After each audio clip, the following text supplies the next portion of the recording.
So Jason, what's our next task for the day? Our next project is we're gonna start putting rail in, so it's a lot easier to get those bags out. We don't have to carry anything and do all that wheelbarrow monkey business. So I think we're gonna start back here, kind of where the cart is, and we're gonna just stand up 2x4 rails on 2x4 sleepers. And you have a great idea in your head, and we're gonna see if it works. There we go.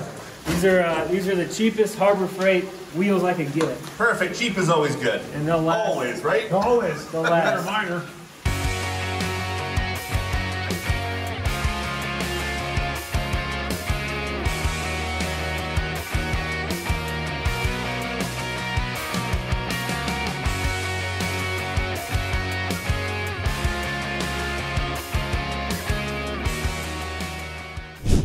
Comes the lumber for the truck.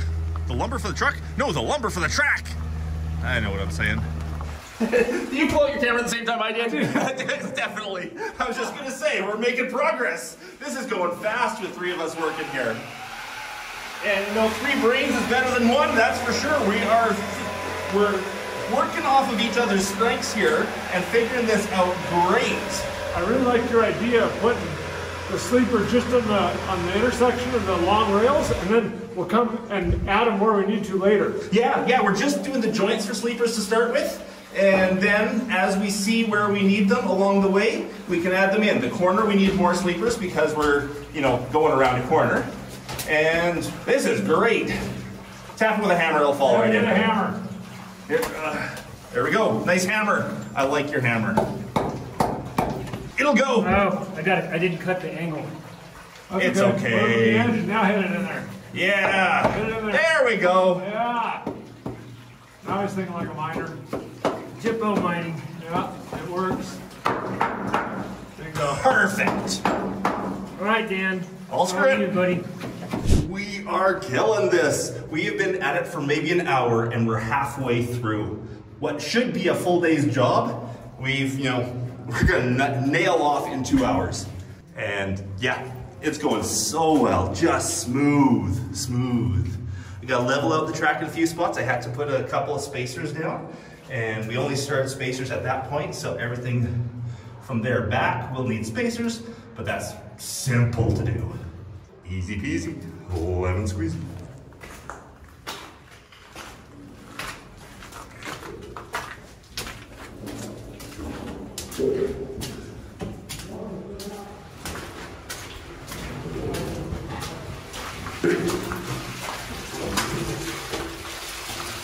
And the first test of the rail system, we'll use the rail system to bring the rail tracks up to the end, since we're about 60 kilometers back by now. Why are all my shots of your butt? My best side. Once we get those spacers in, it'll be solid. Yeah, and right now there's only 1 screw per board, so yeah, it's holding up nice considering. Working well. Oh, just a second, let's take that off. Ooh, there we go. I am having so much fun down here. This is great. I am so glad I got a friend like Jason doing something like this. It's just great to help out, and we're just having a blast. Oh, I hear the train a-coming. It's going around the bend. Here we go. And now we get to play on the roller coaster that we created. There you go, start running your fingers over. You gotta close the bottom of the mill. You gotta push them.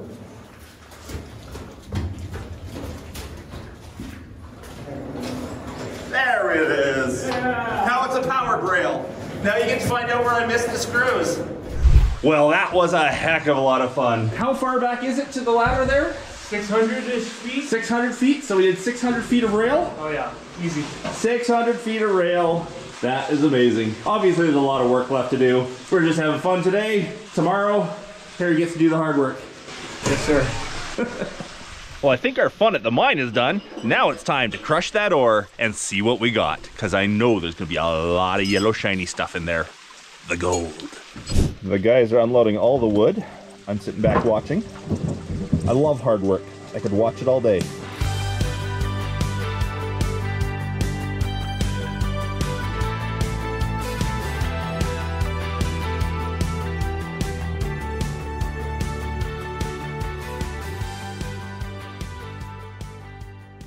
Look at that! Jason's got his own glacier. How cute! Oh, it goes down the hill. That is quite the cut. Yeah, and so remember the fault raise that I was telling you about? Okay. You're building the track. That is the fault. That's and there's the fault. a raise that comes right up the fault there. Okay. And that's where, when it rains real hard, all the water trickles down that cut and then runs right into the mine. Straight into your mine. Yeah. And I see 2 portals here. Yep. So that's our escape way. Okay. And so that's the escape way to the stope. We were working down in that area. Okay, so we entered there, we walked back, we went up, we walked over, we went up again, and then we were out on this side. Yes. Sort of. Yes. Yeah, and we're gonna work our way to the fault raise. So we're about 20 or 30 feet from the fault raise in the stope. Okay. So we're gonna work our way to the fault raise, and then we're gonna drop all our ore down there and out. So it'll be a much shorter haul. Nice. Beautiful day. Even though it's a kind of a crummy afternoon, it's still beautiful up here. It's not snowing, Yet. so we'll take it. Tomorrow. Tomorrow, yeah, could be. And now the 4 bags of ore we pulled out of Jason's mine, they get to be crushed in the jaw crusher, through the impact mill, and then shaken down on the table.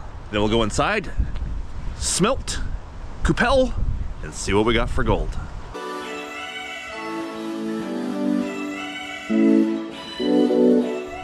A bit of a storm has blown in. It's getting cold and windy out here. That happens every time you come over. Yes. Harry looks like he's ready for the winter. That's the thin layer. We're good. 17. Can we get to 100? I don't think so. 18.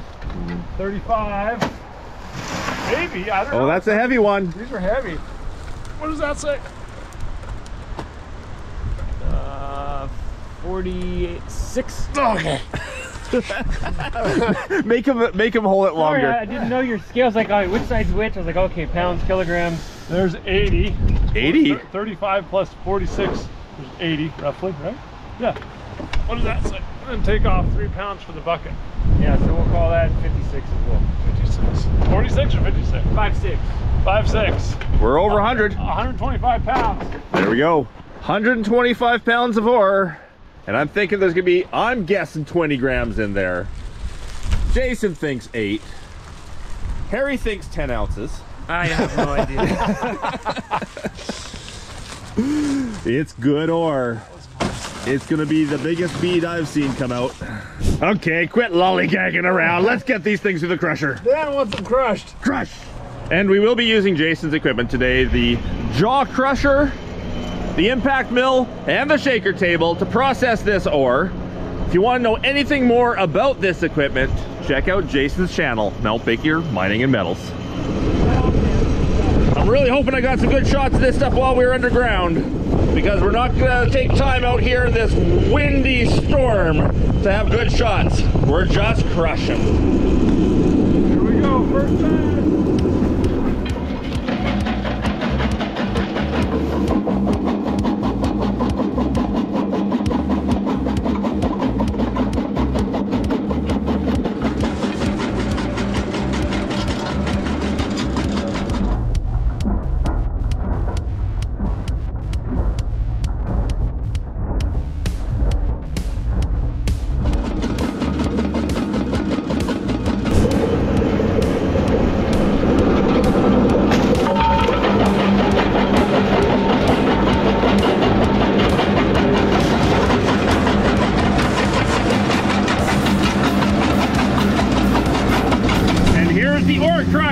From Jason's mine that we dug out yesterday.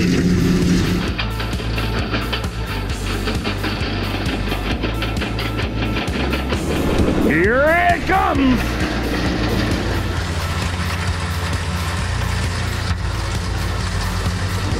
And we know this is extremely rich ore.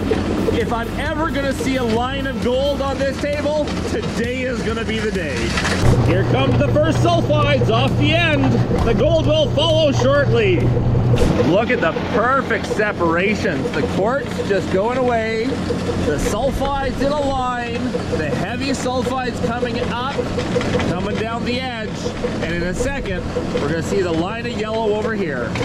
And the first piece of gold to go by. Oh yeah, we got gold. There's another piece coming out. There's a nice piece going by.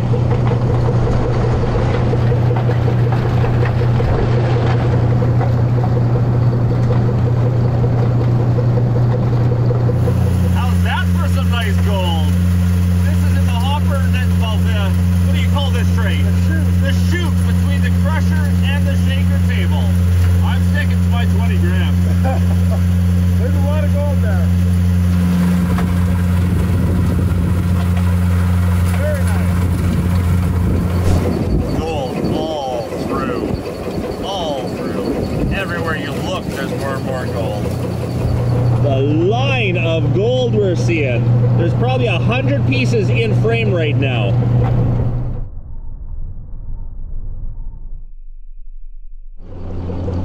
That's all gold. All gold coming out in a line. Stop the table for a second so we get a good shot of this gold coming out. It's dueling cameras out here. Everyone wants a shot of this. Insane amount of gold. Yes, that is the line of gold I've been talking about. All the way down. You excited? Very nice. Yes, so excited. It might be powder, but there is a heck of a lot of powder. Crossing cameras.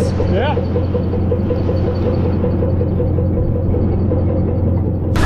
Hey Jason, how do I find a mine like yours? It's a good one, huh? It's a good one.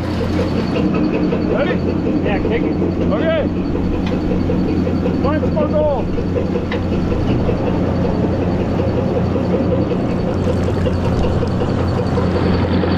Let's get shaking. That is insane.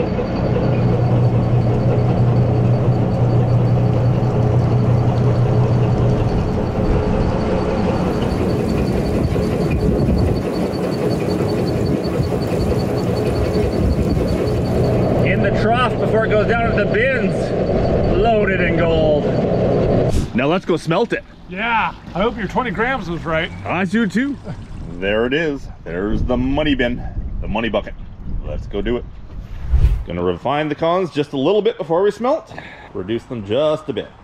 I don't see anything. Not yet. It's hiding. Oh, I see something. There's still too much stuff in there, but You got a pan full of gold. I got a pan full of gold. Keeps getting bigger and bigger. It does. 20.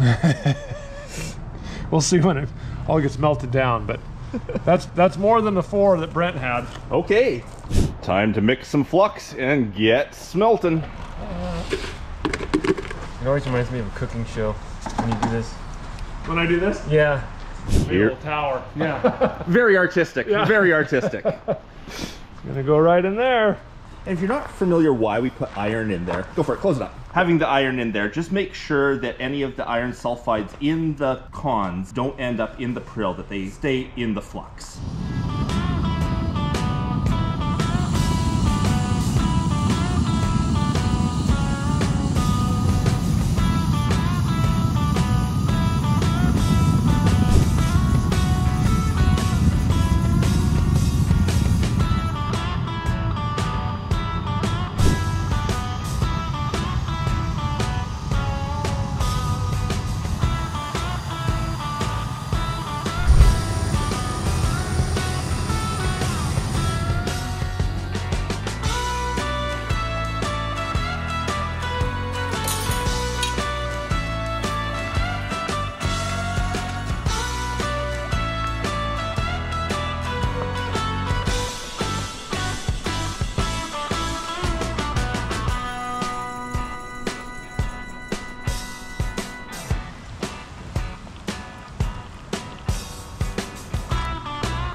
Got a pretty good effect though. It does, the surface of the sun effect.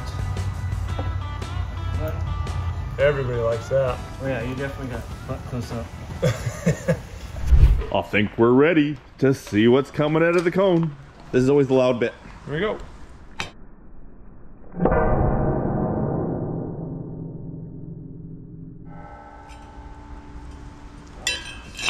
Nice. Why isn't there a big gold pyramid cone on top of that? It's just got a thin layer of slag on it. Let's see what we got. Come on, gold.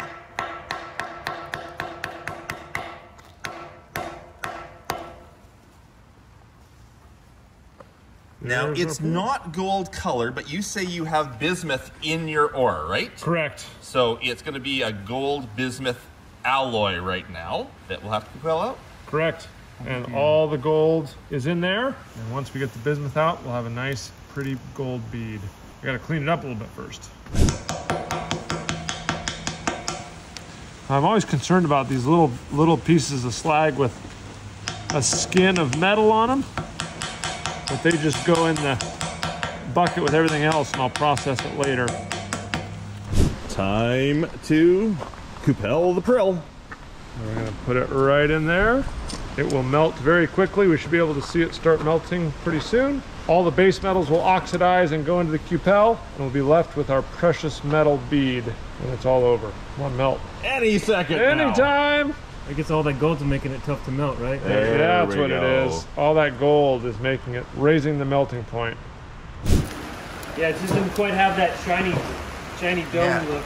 I think we're going to add a bit more bismuth to that because it's not as shiny as gold should be yet.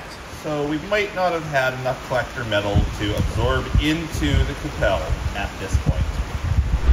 One heck of a storm just blew in. Raining, blowing, hurricane even. Not really, but ooh, nasty weather. I had a quick peek inside and it looks like there's a solid bead in the bottom of the Cupel. I will let Jason do the honors. Hey, Dan's telling me it's done here. Oh yeah. There she be. Alrighty, I think we've got it. That's bright in there. It's hot. Now it's still molten, so if we do it right, we should be able to see it cool. Boom.